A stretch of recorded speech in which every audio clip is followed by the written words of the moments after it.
जो विद्यार्थी हैं, विद्या अध्ययन कर रहे हैं, स्कूल में या कॉलेज में अभ्यास कर रहे हैं, उन सभी बुद्धिमान विद्यार्थी भाइयों को और बहनों को, बड़ों को भी, सभी को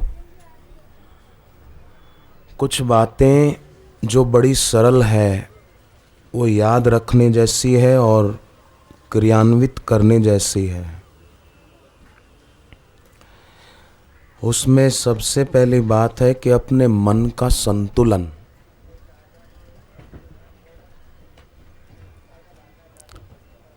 और दूसरी बात मानसिक स्थैर्य। कईयों की मानसिकता स्थिर नहीं होती है, मन में एक संतुलितता नहीं होती है। कभी कुछ निर्णय, कभी कोई निर्णय, कभी कुछ सोच रहे हैं, कभी कुछ सोच रहे हैं, कभी सोच रहे हैं कि नहीं, मुझे तो सादगी, संयम और सदाचार का जीवन जीना चाहिए। कभी फिर किसी का फैशन और दिखावा देखकर उससे प्रभावित हो गए और हम भी ऐसा कुछ करें, ये ऐसा करते हैं तो हम भी ऐसा करें। अपने मन का संतुलन रखें। किसी को देखकर हम सभी को प्रभावित होने की जरूरत नहीं है। अपने मन का संतुलन, और वो मन का संतुलन जिसे पाना हो उसको चाहिए कि वाणी का मौन रखे। थोड़ा वाणी का मौन मन के संतुलन में बड़ा सहायक है। जीभ को थोड़ी गोल करके ऊपर तालू में लगा दें।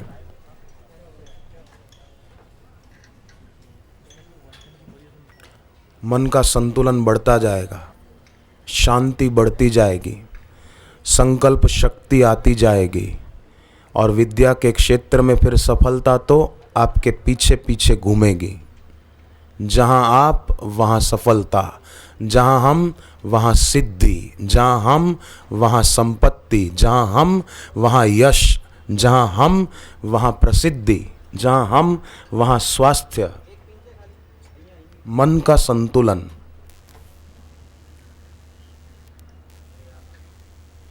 निश्चय की अडिगता, दृढ़ प्रतिज्ञता, जिसको भगवान कृष्ण ने गीता में कहा, यतन्तश्च दृढ़व्रता। दृढ़व्रती बने। बस अमुक चीज मुझे नहीं खानी है तो नहीं खानी। उसका मतलब ये नहीं कोई कहे कि नहीं नहीं हमने बड़े प्यार से आपके लिए लाए, आप खाओ तो खा ले। नहीं, मन का संतुलन। मुझे संयमी जीवन जीना है तो जीना है, बस बात पूरी हो गई। मुझे अपने वीर्य की रक्षा करनी है तो करनी है, बस मन का संतुलन। कोई भी शक्ति मेरी इस शक्ति को नष्ट नहीं कर सकती। मन का संतुलन। दूसरी बात मानसिक स्थैर्य, मानसिक स्थिरता। हमारी मानसिकता दबी हुई ना हो, हमारी मानसिकता उभरी हुई हो, हमारी मानसिकता खिली हुई हो, फूल की तरह सुगंधित हो। खिले हुए फूल की तरह हमारी मानसिकता खिली हुई होनी चाहिए, संकीर्ण नहीं होनी चाहिए।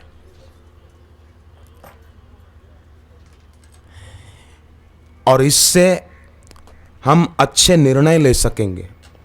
अच्छे निर्णय ले सकेंगे तो परिणाम अच्छा आएगा कोई भी कार्य करने पर। मानसिक स्थैर्य न होने पर लोग निर्णय ठीक से नहीं ले पाते, तो कार्य के बाद परिणाम अच्छा नहीं आता, विद्यार्थी का रिजल्ट अच्छा नहीं आता, परसेंटेज जितने चाहते हैं उतने नहीं आते, और उस कारण उनको मस्तिष्क की पीड़ा भी बढ़ती है। आजकल मैंने सुना है कई विद्यार्थियों को सिरदर्द की बीमारी होती है। तो जिनको सिरदर्द रहता हो वो क्या करें, हाथ की पहली उंगली अंगूठे के ऊपर, 3 उंगलियां सीधी, और अपनी जीभ ऊपर और नीचे के दांतों के बीच में थोड़ी सी बाहर, पहली उंगली अंगूठे के ऊपर अच्छी तरह दबा दें, तो जिनको सिर दर्द आदि की तकलीफ होती हो वो मिट जाएगी।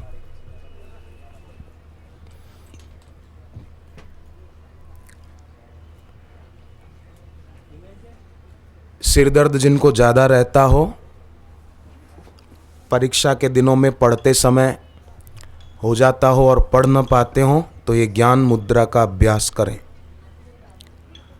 और वाणी का मौन रखें, लाभ होगा। तीसरी बात हम सभी को याद रखने जैसी, हमारे कल्याण के लिए, विद्यार्थी हों चाहे साधक हों बड़े, अनुशासन, बड़ों का अनुशासन, गुरु का अनुशासन, उसमें रहें। अनुशासन को भंग न करें। सीता जी ने लक्ष्मण रेखा लांघी तो रावण सीता जी को ले जाने में सफल हो गया, है ना। सीता जी जैसी सीता जी, वो भी अगर लक्ष्मण रेखा छोड़ती है तो रावण उनको ले जाने में सफल हो जाता है। इसलिए हम किसी के अनुशासन में रहना सीखें। आजकल के कई बच्चे बच्चियां ऐसे, हमको इन्होंने डांटा क्यों, माँ ने हमको डांटा क्यों, पिता ने हमको डांटा क्यों। अरे डांटा कहा, इसलिए डांटा कि वो हमारी अवनति देख नहीं सकते, इसलिए माँ ने डांट दिया, इसलिए पिताजी ने डांट दिया। वो हमारी अवनति नहीं देख सकते। और आप सोचो, अगर माता पिता बड़े जो बोलते हैं वो अगर गुजर जाएं, उनके शरीर की मृत्यु हो जाए, तो फिर हमको कौन बोलेगा। तो अभी बोलते हैं, कभी टोकते हैं तो अच्छा है, हमारी अवनति न हो, उन्नति हो, उसके लिए बोलते हैं। राम जी तो कहते हैं, भगवान राम, कि मेरे पिताजी अगर कहें तो मैं समुद्र में कूद सकता हूं, जलती हुई आग में प्रवेश कर सकता हूं, पर अपने पिताजी का अनादर मैं कभी नहीं सह सकता और नहीं कर सकता।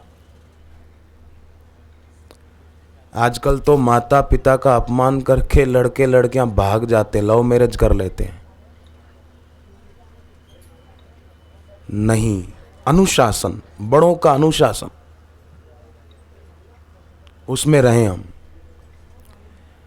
भगवान ने, गुरु ने, शास्त्रों ने जो मर्यादा बनाई है, जो लक्ष्मण रेखा शास्त्रों ने बताई है, उसको कभी भी हम कोई भी लांघे नहीं।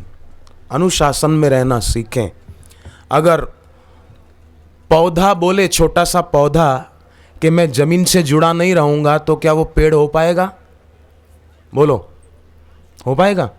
नहीं हो पाएगा। नदी बोले कि मैं दो किनारों को छूती हुई नहीं बहूंगी, तो क्या नदी सागर तक पहुंचेगी? बोलो विद्यार्थी, नहीं पहुंचेगी। ऐसे ही हम बोले कि नहीं, हम किसी का कहा नहीं मानेंगे, हमारे मन में जो आएगा वैसा हम करेंगे, तो हमारा विकास संभव नहीं है। हम क्या हैं ये हम जानते हैं, पर हम क्या हो सकते हैं ये हम नहीं जानते। वास्तव में देखा जाए तो तत्व दृष्टि से हम क्या हैं ये हमको अभी पता नहीं, पर एक व्यवहारिक दृष्टि से, व्यवहारिक दृष्टि से हमें अमुक हूं, मेरा नाम ये है ना, हम क्या है, कौन सी जाति है, कौन सा वर्ण है, हम क्या हैं ये जानते हैं, पर हम क्या हो सकते हैं ये हम नहीं जानते। एक छोटा सा बीज कितना बड़ा वृक्ष हो सकता है, ये बेचारा बीज नहीं जानता है।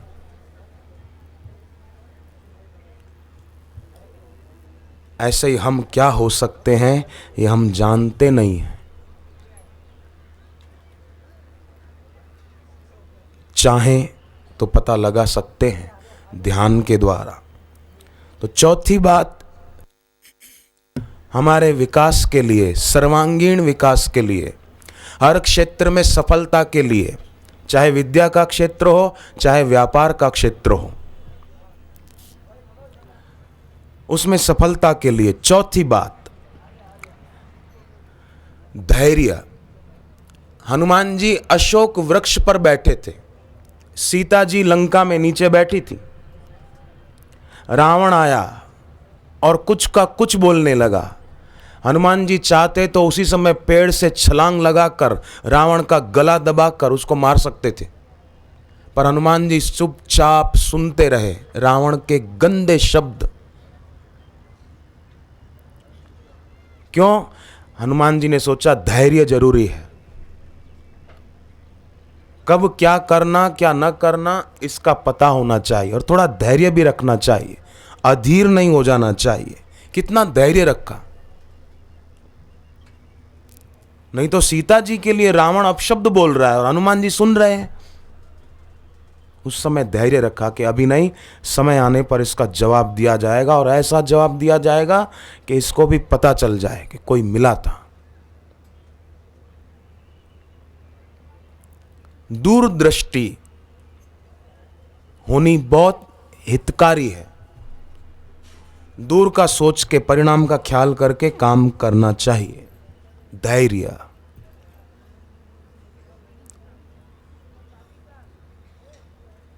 आम के पेड़ की कलम काट के हम बोते हैं तो उसी दिन आम खाने को नहीं मिल जाते। आप बताओ विद्यार्थी, आप पहली क्लास से सीधी 10वीं क्लास में पहुंच सकते हैं क्या? नहीं पहुंच सकते। पहली वाला दूसरी में आएगा, दूसरी कक्षा वाला 1 साल के बाद तीसरी क्लास में आएगा, तीसरी क्लास वाला 1 साल के बाद चौथी कक्षा में आएगा। ऐसे धीरे धीरे होता है ना। पहली कक्षा का विद्यार्थी बोले कि मैं तो एमए की परीक्षा दूंगा, मुझे एमए करना है, बीए करना है, मुझे एमडी होना है, ऐसे थोड़ी होगा, क्रम से होगा।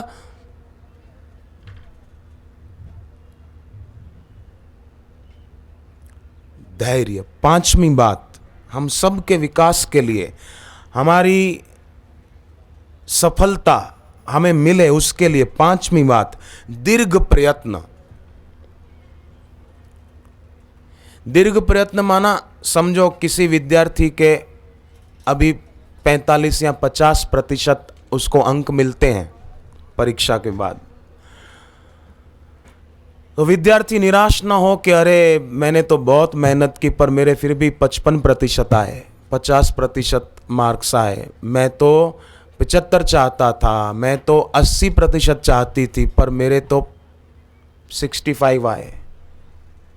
कोई बात नहीं, अभी नहीं तो अगले साल मेरे 85% आएंगे, 95 आएंगे। ये कौन सा उकदा जो हो नहीं सकता, तेरा जीना चाहे तो हो नहीं सकता। दीर्घ प्रयत्न। जीवन विकास नाम की पुस्तक पढ़ के अपनी सफलता के विषय में कभी भी संदेह न करें।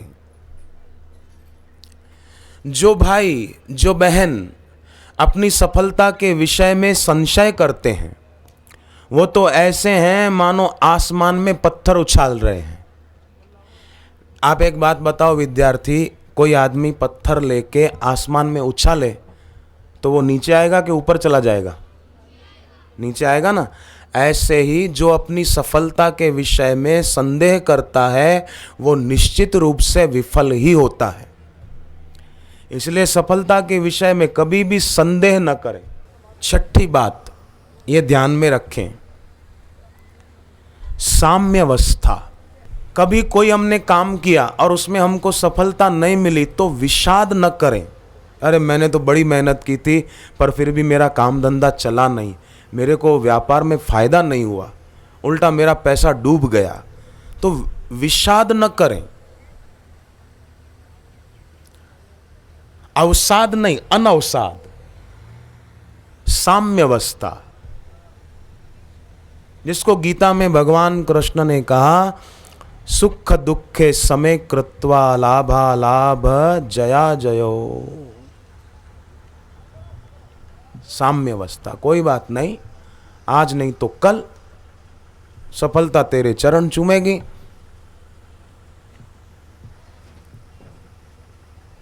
शांत रहना। घर पे माँ ने डांटा, पिताजी ने डांटा तो विद्यार्थी दुखी मत हो जाना, शांत रहना, कोई बात नहीं, बड़े हैं, बड़ों का अधिकार है बोलने का। विद्यार्थी एक बात बताओगे आप? हाँ, बहनें भी। मैं पूछता हूं तपस्या किसको कहते हैं? बोलो, कौन बताएगा? तपस्या किसको कहते हैं? एकदम सरल जवाब है इसका। अपने मन के प्रतिकूल कुछ भी हो उसको सह लेना, उसका नाम तपस्या है। आंखें बंद करके जंगल में जाके बैठ जाना, उसका नाम तपस्या नहीं। ये मन के प्रतिकूल कुछ भी हो, समझो आपकी मनपसंद सब्जी नहीं बनी, आपको किसी दिन स्वादिष्ट भोजन नहीं मिला, केवल दाल चावल मिल गए, कोई बात नहीं, वाह वाह वाह वाह, आनंद है। ये है तपस्या, इसका नाम है साम्यावस्था। कभी बुखार आ गया या तबीयत खराब हो गई थोड़ी, तो विचलित ना हो गए, ठीक है तबीयत खराब हुई है, शरीर को कष्ट हुआ है, कोई बात नहीं, हरिओम तत्सत, बाकी सब गपसप, इसको बोलते हैं साम्यावस्था। व्यापार में कभी थोड़ा घाटा हो गया या नुकसान हो गया तो भी शांत रहें, कोई बात नहीं, अब मैं ध्यान रखूंगा किस कारण से मेरे को घाटा हुआ, अब वो कारण हटा देंगे, बस। इस साम्यावस्था। अरे अरे मेरे को घाटा हो गया, मेरा तो सब कुछ डूब गया, दुखी हो गए, तो क्या होगा? साम्यावस्था।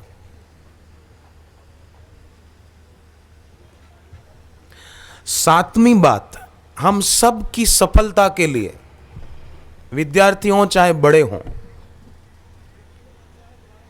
विद्यार्थिनी बच्चियां हो, कन्याएं हों या कन्याओं की माताएं हों, सब की सफलता के लिए और सुख पाने के लिए, सातवीं बात, पर अपवाद से विमुख रहें। आजकल लोग पर अपवाद से विमुख नहीं हो पाते, वो उसके सन्मुख हो जाते हैं, इसीलिए अशांति बनी रहती है। पर चर्चा कभी भी सुख नहीं दे सकती।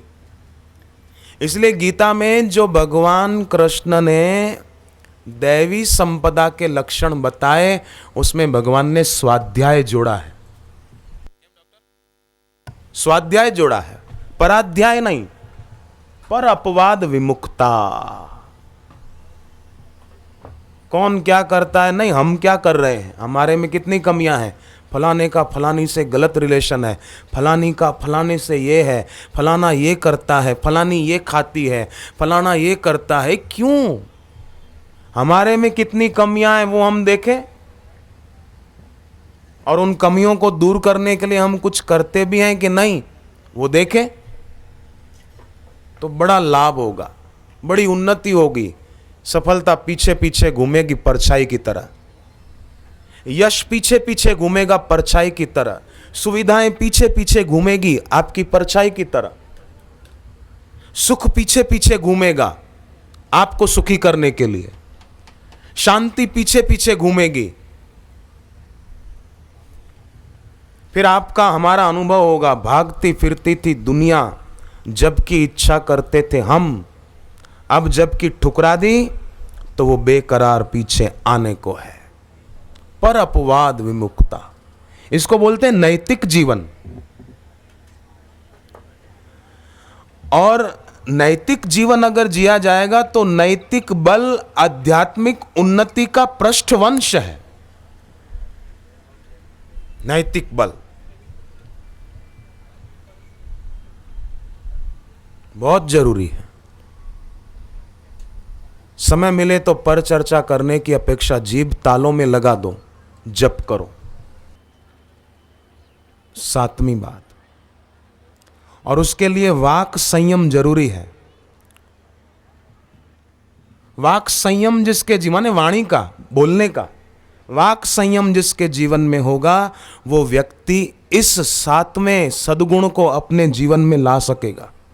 नीति शास्त्रों में आया है, वचस तत्र प्रयोक्तव्यम यत्रोक्तम लभते फलम। वचन का उपयोग वहीं करना चाहिए जहां उसका कुछ फल निकले।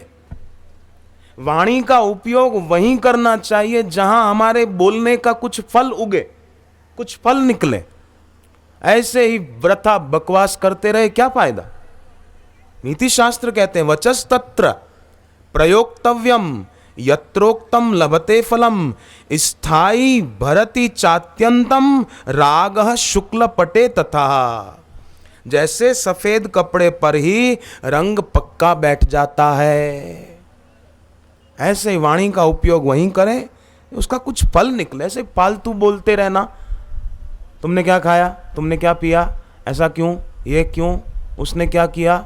वो क्या कह रहा था मेरे बारे में? शांति। इससे क्या होगा? वाक संयम से मन का संतुलन बनेगा, मानसिक स्थैर्य बढ़ेगा और हमारा आंतरिक सामर्थ्य बढ़ेगा। तो नीति शास्त्र कहते हैं, को अति भारः समर्थानाम किम दूरम व्यवसायिनाम को विदेशः सविद्यानाम क परः प्रियवादिनाम। समर्थों के लिए बहुत भारी बोझ क्या? किसी के पास खूब ताकत है तो उसके लिए कितना भी बोझ हो, भार हो, उसके लिए उठाना सरल है, सहज है, क्योंकि उसके पास शक्ति है, उसके पास सामर्थ्य है। कितना भी वजन हो उठा लेगा। कोअति भारः समर्थानाम। वाक संयम, विद्यार्थी भाई बहनें, हम वाणी का संयम रखेंगे ना तो मन का संयम भी बढ़ेगा, फिर कोई भी कठिन कार्य हो हमारे द्वारा संपन्न हो जाएगा। विद्वानों के लिए विदेश क्या, व्यापारी के लिए दूरी क्या? व्यापारी को व्यापार करना है तो आप देखते हैं कई लोग अपने बिजनेस के सिलसिले में कहां कहां जाते हैं। मद्रास जाते हैं, चेन्नई, कलकत्ता जाते हैं, इधर जाते हैं, उड़ीसा जाते हैं, बंगाल, कहां कहां जाते हैं, कितना कितना श्रम करते हैं। व्यापारी के लिए कौन सा स्थान दूर, विद्वान के लिए विदेश क्या, और मीठे वचन बोलने वाले के लिए पराया कौन? सब उसके अपने हो जाते हैं। वशीकरण मंत्र प्रेम को, जो मीठे वचन बोले। मीठे वचन माने वो पॉल्सन वाले नहीं, सबके प्रति सहानुभूति की भावना हो।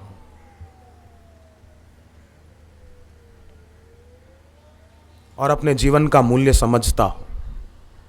एक सेठ जी थे, शिमला गए थे, हिमाचल प्रदेश, पहाड़ी रास्ते, टैक्सी लेकर गए थे, लौट रहे थे तो ब्रेक फेल हो गए गाड़ी के।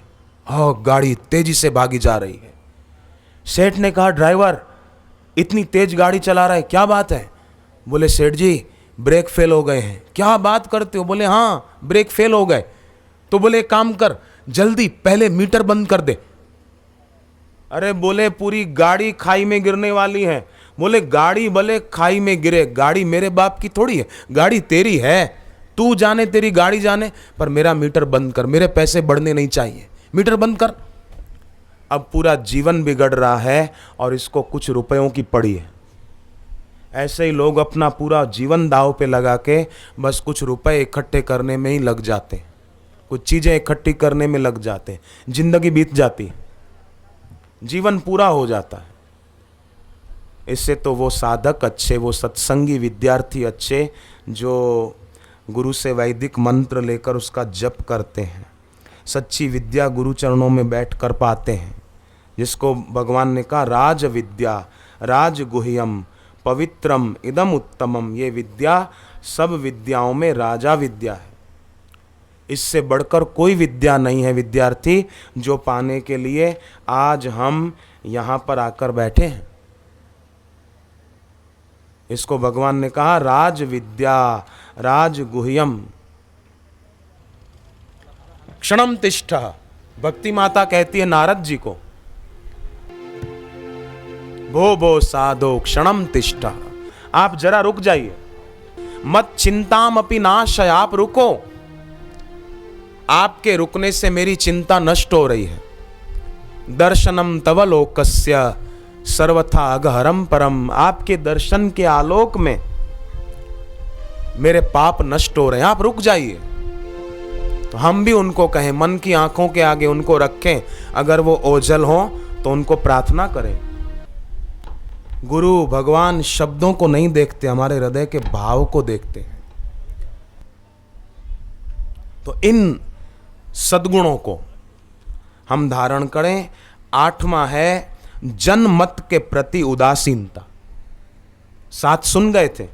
8वां जनमत के प्रति उदासीनता, माने लोग क्या बोलते हैं।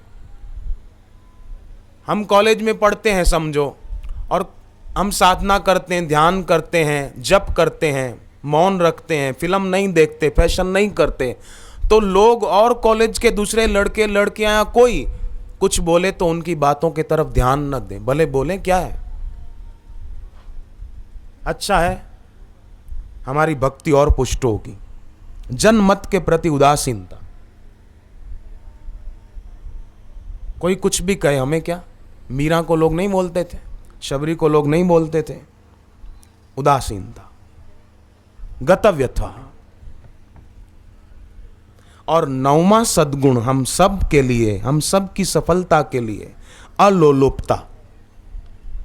किसी भी वस्तु के प्रति मन में लोभ नहीं कि ये मेरे को मिले तो ही मजा है, नहीं नहीं, मेरा कुछ नहीं है, मुझे कुछ नहीं चाहिए और मेरा किसी से कोई संबंध नहीं है, ऐसी अलोलुपता। मुझे चाहिए तो बस मुझे भक्ति कैसे मिले, मेरा ज्ञान कैसे बढ़े, मेरा वैराग्य दृढ़ कैसे हो। ये विरक्ति। प्रहलाद के जीवन में कैसी विरक्ति थी। राज सुख में, वैभव में, भोगों में रुचि नहीं थी, अपितु भगवान के नाम जप में रुचि थी। हम भी अपना नाम जप जितना हो सके खूब बढ़ाएं। 9 सद्गुण सुन गए थे, 10वां है महानुभावता। महानुभाव किसे कहते हैं? जिसने महान अनुभव किया उसको महानुभाव कहते हैं। तो हमको भले महान अनुभव नहीं हुआ पर महान अनुभव की दिशा में कदम तो रखें। वशिष्ठ जी ने कहा कि आलस्यम यदि न भवे जगत्यनर्थ को न स्यात् बहु धन को बहु श्रुतो वा। अगर आलस्य रूपी अनर्थ इस संसार में न होता तो कौन निर्धन होता, सब धनवान होते। ये भगवान राम के गुरु बोलते हैं, कोई जैसा तैसा आदमी नहीं बोल रहा है। आलस्य रूपी अनर्थ अगर इस संसार में नहीं होता तो कौन धनवान नहीं होता, कौन विद्वान नहीं होता।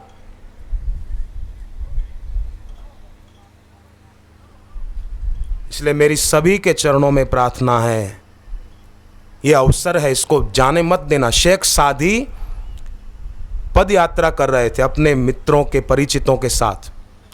उन्होंने एक तीरंदाज अपने साथ में लिया था, तीर चलाने वाला, निशानेबाज पक्का, कि रास्ते में कोई लुटेरे मिले तो ये जरा उनको सबक सिखा सके। रास्ते में लुटेरे मिल गए। शेख सादी ने तीरंदाज को, तीर चलाने वाले को इशारा किया कि भाई तू कुछ कर, पर वो तो खाली धनुष बाण हाथ में लेकर ताकता रहा, बस देखता रहा, चलाता नहीं है। और उसका फायदा उठाया लुटेरों ने, सब कुछ लूट के भाग गए। बाद में शेख सादी ने फटकारा तीरंदाज को कि पागल कहीं का, वो लोग लूट रहे थे और तू तीर लेकर खड़ा था, चला नहीं सकता था तू? क्या तेरे तीर को, तेरे धनुष को और तेरी निशानेबाजी को धिक्कार है? समय पर तू काम न कर सका? तो वो तीरंदाज बोला कि क्या करूं, कोई आदमी ठीक निशाने पर आ ही नहीं रहा था। शेख सादी बोले पागल, वो ठीक निशाने पर आता कि तुझे ठीक निशाना लगाना था? बोले कोई आ ही नहीं रहा था ठीक निशाने पर, और कोई आता तो मैं सोचने लगा कि इसको तीर लगाऊं कि इसको तीर लगाऊं, पहले इसको मारूं पहले इसको लगा दूं। ये सोचने में ही मैं रह गया, सोचता रहा कि पहले किसे तीर मारूं। नहीं नहीं, सोचना थोड़ी है, अवसर की प्रतीक्षा नहीं है, प्रत्येक क्षण शुभ अवसर है, उसका सदुपयोग करें। पर हर क्षण शुभ मुहूर्त है अगर हम ठान लें तो। रविंद्रनाथ टैगोर कहते थे कि आप फूल चुनने के लिए रास्ते में रुको मत, आप आगे बढ़ो, आपके रास्ते में फूल खिलेंगे, सफलता के, सिद्धि के, सुख के, शांति के। मुझे कई साधकों ने बताया उनके मार्ग में कैसे कैसे फूल खिले। पर लोग ऐसे हैं, याद करते हैं पहले हमारे पास पैसा बहुत था, पहले हमारे पास गाड़ी बढ़िया थी, पर अब सब चला गया, क्या करें, लगता है किस्मत ने साथ देना छोड़ दिया है। कैसी पागलपन की बात है, लगता है ग्रहों की दशा ठीक नहीं है। कैसी बेहुदी बात लगती है ये सब शब्द कायरों के मन की उपज है। कायर लोग होते हैं ना, वो बोलते हैं हमारा भाग्य ठीक नहीं है। फ्रांस के क्रांतिकारी साहित्यक विक्टर ह्यूगो ने कहा कि यदि भगवान ने मनुष्य को पीछे देखने या पीछे चलने के इरादे से बनाया होता तो भगवान ने आंखें आगे नहीं लगाई होती, पीछे लगाई होती। आंखें यहाँ पीछे लगी होती, पर आंखें यहाँ लगी है ना, तो पीछे मत देखो, भूतकाल को याद मत करो, वर्तमान को संवार लें। वर्तमान ही भविष्य बनेगा, भूतकाल बनेगा। कैसे? अभी हम अच्छा काम कर रहे हैं, ये समय हमारा पुण्य की पोथी में जमा हो रहा है, तपस्या के रूप में, तो हमारा संचित अच्छा होता जा रहा है एक एक मिनट। महानुभावता। 11वां है नियमितता। नियमितता रखे, 5 बजे उठना है। 12वीं बात मित मधुर भाषण, मित कम बोलना और मधुर बोलना।